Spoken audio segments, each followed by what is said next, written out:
Welcome to 2010. My name is Anne Beversdorf, and we're going to be discussing some of the astrological energy patterns that will be affecting us for the months of January and the beginning of February. First of all, I need to talk a little bit about how we measure effective astrological patterns. Dr. Richard Tarnas, who is one of the great astrological scholars of the 20th and 21st century, has shown in his book, Cosmos and Psyche, that an aspect of 15 degrees, and I'll tell you what I'm talking about in a second, is all we need to start seeing an energy pattern affect the world at large. Now, a circle, you know, is 360 degrees. And when we have planets that are in a mathematical relationship to each other, for example, one planet may be at 3 degrees and another planet's at 5 degrees, obviously they're very close. What Tarnas is saying is one can be at 0 and the other at 15 and have a major impact on society if the planet is slow enough. So what we're going to be talking about today is a very, very powerful series of patterns going from January 13th to 17th, with the peak punctuation point on January 15th. January 15th is a solar eclipse. This solar eclipse is actually a rather good eclipse as far as these things go. We interpret an eclipse because of the original chart for the original eclipse in the cycle, which can be thousands of years ago.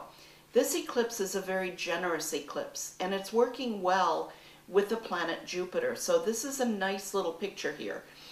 So I don't have great worries about the eclipse, but what happens on the day of the eclipse is Mercury stations direct. Okay, Mercury went retrograde in the sky on December 26th. A retrograde planet is, normally we see a planet moving through the sky from your position. Here's the planet from Earth. We see it moving like this. And it slows down, appears to stop, turns around, goes backwards, appears to stop, and then goes forward again. At this point, on January 15th, Mercury stops and turns around. It will be right next to Pluto. The most powerful planets are the slowest planet.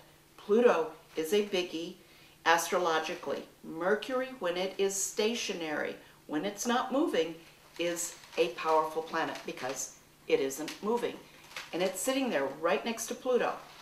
These two planets together are about powerful thoughts, powerful ideas, powerful manipulations of other people's thoughts and ideas.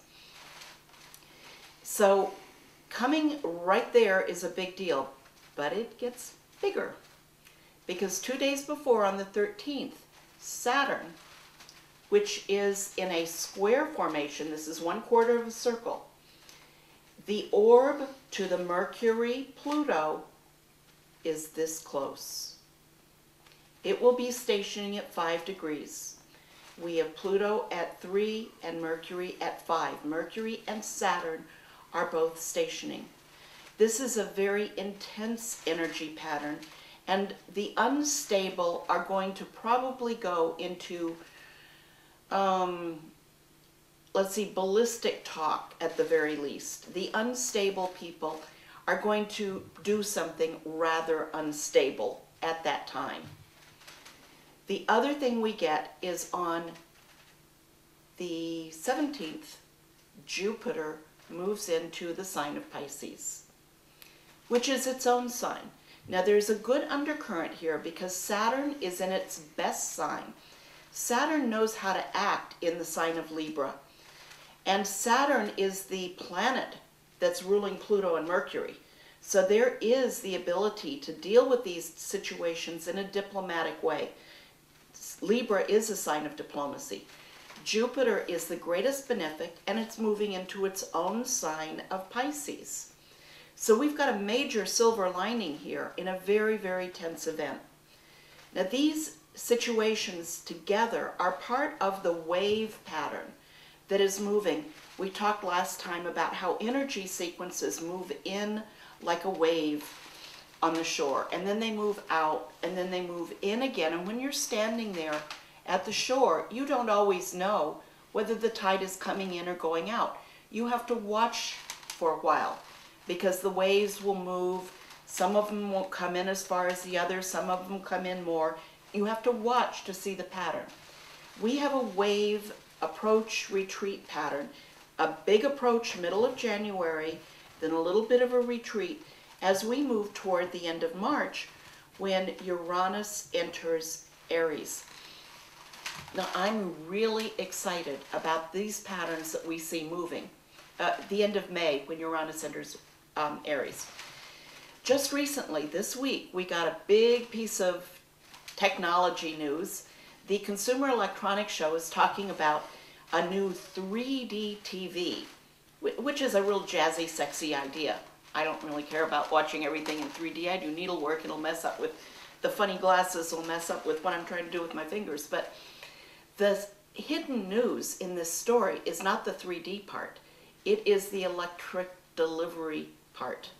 Because these TVs are being sold without plugs that don't plug into your house. They will receive their electricity wireless. This is the beginning of something new. Uranus is the planet of new technology, of sudden change, and we're moving into a go for it modality. I think we have just seen the first thread of our new non-grid electricity delivery system. Tesla proved it was possible. I think it's possible to productize power so that you will buy your TV that receives power for you. Or you might buy a receiver box that you plug an appliance into. Maybe a receiver box for your living room. Maybe a receiver box for the computer area that you're plugging into to get power delivered in a new way. Productizing power delivery rather than serviceizing it, which is not really a word. So that's just a hint, but I think we're going to be seeing huge energy and technology breakthroughs this year, which is very exciting. Now, as we move into February, we also have a little bit of a retreat coming at the end of January, beginning of February, with some of the energy of this wave going in and coming out.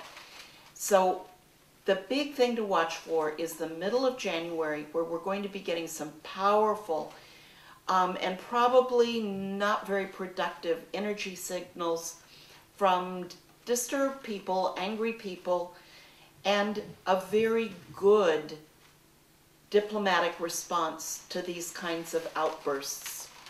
That's what I'm predicting for January, and this will be kind of, the energy will continue to drift into the beginning of February. If you'd like to find out more about astrology and how it may relate to your chart, you can go to my website, which is www.stariel,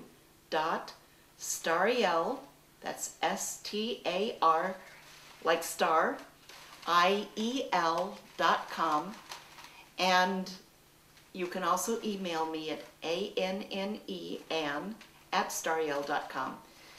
Thank you very much. Have a great month. Hold on to the rails. Not the third one.